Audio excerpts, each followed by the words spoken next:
사회 주요 현안을 때로는 냉정하게, 때로는 따뜻하게 사람의 온기로 세상을 읽는 최요한의 세상만사. 급변하는 국제 정세 속에서 내일의 평화를 그립니다. 긴장과 공존이 교차하는 한반도 24시. 외교와 안보 문제까지 하나의 맥락으로 읽어냅니다. 함께하는 세상, 오늘은 좀 더 다른 시선으로 세상을 바라봅니다. 네, 올해는 그야말로 다사다난했다라는 단어가 상투적으로 느껴질 정도로 많은 일들이 있었던 것 같습니다.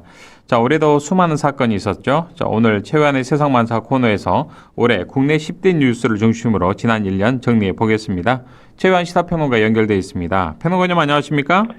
예, 안녕하십니까. 1년 다 끝나지는 않았지만, 네. 1년 정말 고생 많이 하셨습니다. 네. 최요한입니다. 예. 아유, 자, 올해 국내 뉴스 10개를 보니까 11개를 준비하셨던데, 예. 가장 먼저 1번 뉴스, 어떤 뉴스를 선정하셨습니까? 예, 첫 번째 뉴스는 뭐니 해도 이재명 대통령이 대한민국 제21대 대통령을 취임한 겁니다. 예. 가장 큰 사건이라고 볼 수 있고, 6월 4일 치러진 조기 대선에서 제21대 대통령에 당선돼 취임했고 3년 만에 정권 교체를 이뤘습니다. 49.42% 득표율 역대 최다 득표 기록을 세우면서 12월 3일 불법적 비상사태 여파 속에 치러진 선거에서 승리했습니다. 취임 선서식에서 이재명 대통령 모든 국민을 아우르고 섬기는 모두의 대통령이 되겠다. 네, 이렇게 다짐했네요. 네. 자, 아마도 우리 국민들이 긍정이든 부정이든 첫 번째 뉴스는 아마도 이재명 대통령 선출을 꼽았을 것으로 생각이 되는데, 예. 자, 다음 두 번째 뉴스 어떤 걸 꼽으셨습니까? 예, 두 번째 뉴스는 윤석열 대통령 파면입니다. 헌법재판소가 윤석열 대통령 탄핵심판 선고기일인 4월 4일 재판관 8명 전원 일치 의견으로 국회의 탄핵소추를 인용했습니다. 파면의 효력은 즉시 발생해서 이를 기점으로 윤 전 대통령직을 상실했고, 이는 그가 지난해 12월 3일 불법적인 비상계엄을 선포한 지 122일 만이자 같은 달 14일 탄핵소추안 접수한 지 111일 만입니다.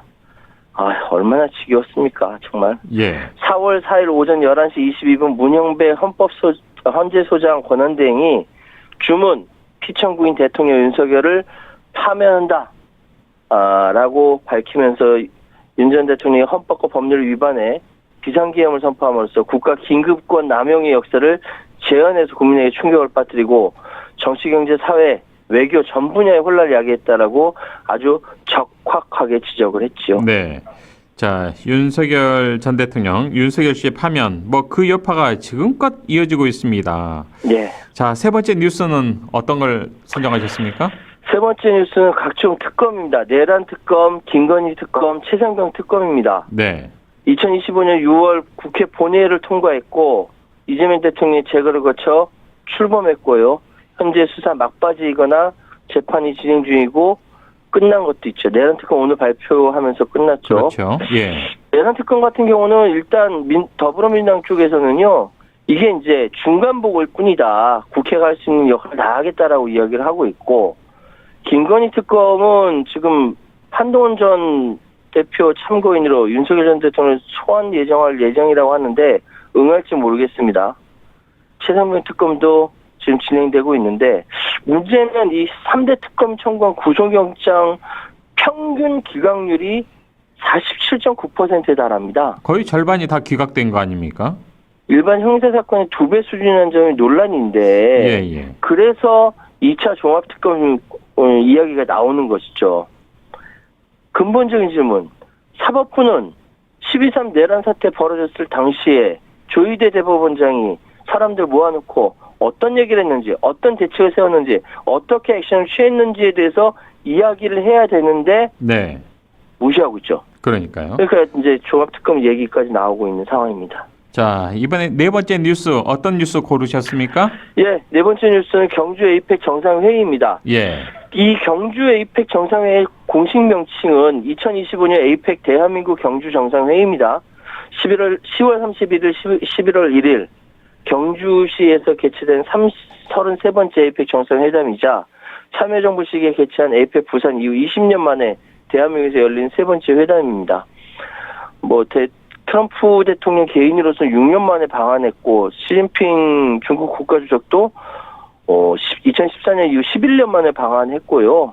근데 이제 사실 이 에이펙 정상회담이 되니까 화제가 되었던 것이 홍보 영상이었어요. 네네. 공항에서 이제 이재명 대통령이 비행기 주차하는 모습 얘기하는 거. 아이브의 그 장원영 양이 2025 차 빼주세요. 지드래곤에게 진짜 네. 이게 전 세계적으로 굉장히 화제가 됐더라고요. 어쨌든 11월 1일 경주 선언이 발표되고 채택되었고요. 이번 경주 에이펙 정상회의로 인해서 트럼프 이기 미중 정상이 극적인 만남을 성사시켰죠. 그리고 무역 휴전을 합의를 끌어냈어요. 그리고 우리로서 9억 달러 규모의 MOU 체결하고 한국 외교에 새로운 이정표를 세웠다.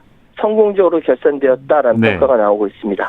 자, 에이펙 경주 정상회의 정말로 대대적으로 대성공을 해서 다시 한번 우리 대한민국이 세계 반열에 올라서는 정말 좋은 전환점이 된 것 같습니다.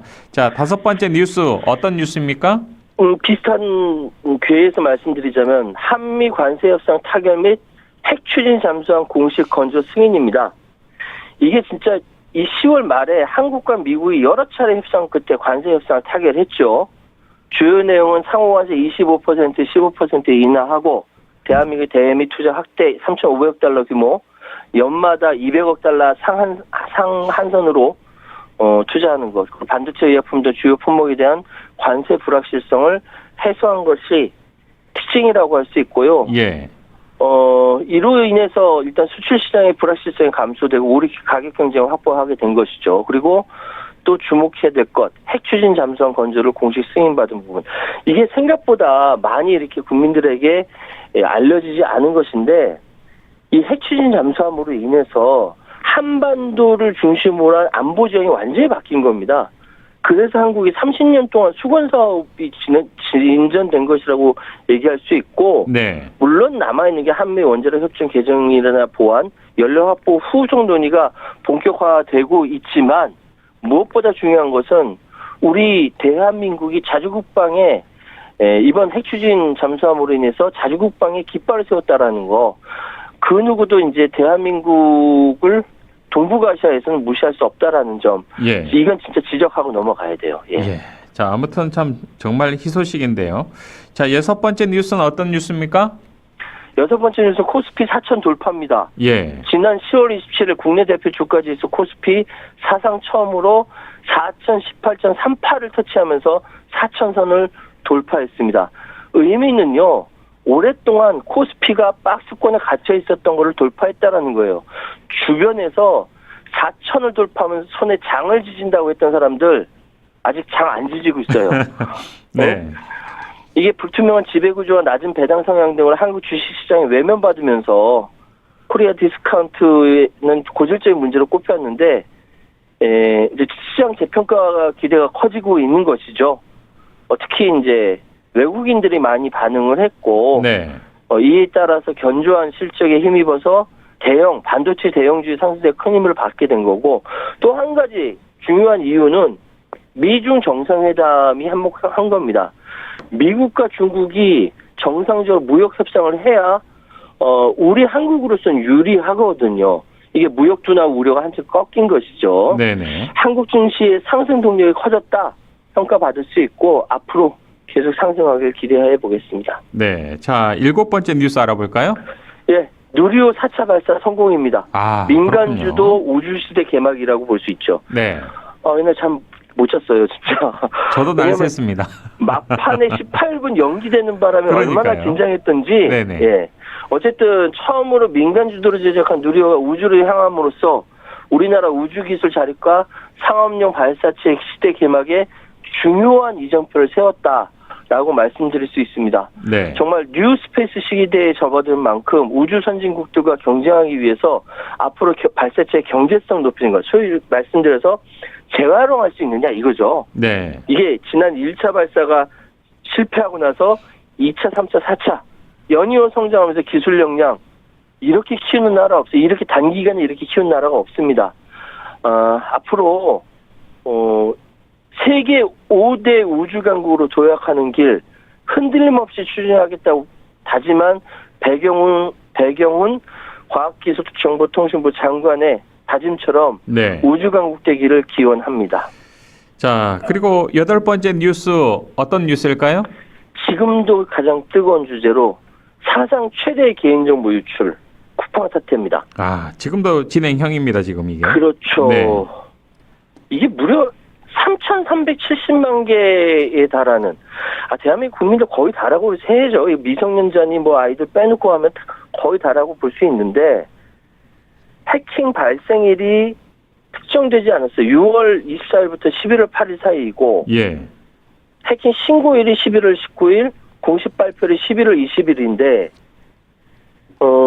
2022년 말에 쿠팡을 탈퇴한 사람도 개인정보가 유출됐다라는 정보를 받았으니 이게 개인정보보호법 위반 소지도 있고, 근데 문제는 이런 사고가 터지고 나서의 쿠팡의 대처 방식이죠. 여기에 국민들의 불만이 폭발한 거죠. 아니, 노출이 뭡니까? 개인정보가 노출됐다라는 거는 어떻게 좀 덮어보려고 하는 거 아니에요. 정직하게 발표하고 정직하게 잘못했다라 사과하고 무릎 꿇고 그래야 우리 국민들이 용서해 줄까 말까인데 네. 어떻게 하면 덮어볼까? 자연히 통보만 하면 끝이냐라는 국민적 분노와 함께 지금 집단소송 움직임까지 벌어지고 있습니다. 네. 이 결과 어떻게 좀 규결될지 귀추가 주목되고요.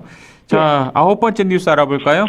제가 9번째는 이름을 좀 붙여봤어요. 진격의 메이드 인 K. 네. 메이드 인 코리아라는 거죠. 각종 K. 한국 사회문화 분야의 주요 트렌드를 설명할 때 사용된 표현인데, 메이드 인 코리아라고 한다면 전 세계적으로 지금 모든 분야에 있어서 인정받아요. K-팝은 당연하고, K-드라마, K-영화, K-푸드, K-뷰티, 뭐 외국에서 이제 온갖 것들을 다 K 붙여가지고 수출하려고 하거든요. 심지어는 외국에서 자기들이 만들어 쓰면서 은근슬쩍 K 붙이고 그래요.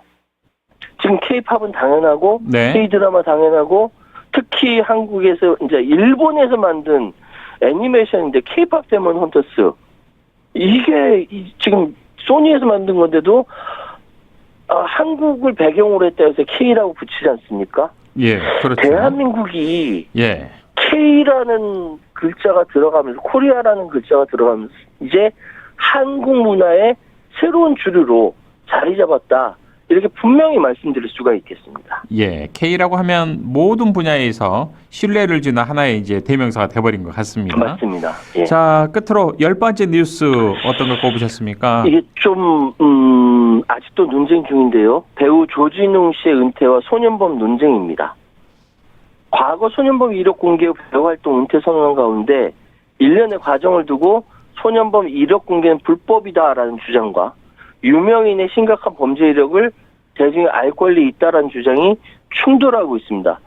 게다가 조진웅 씨가 지금 민주진보 진영 쪽에 유련 활동을 했었기 때문에 정치적 음모론까지 나오고 있는 상황이거든요. 네.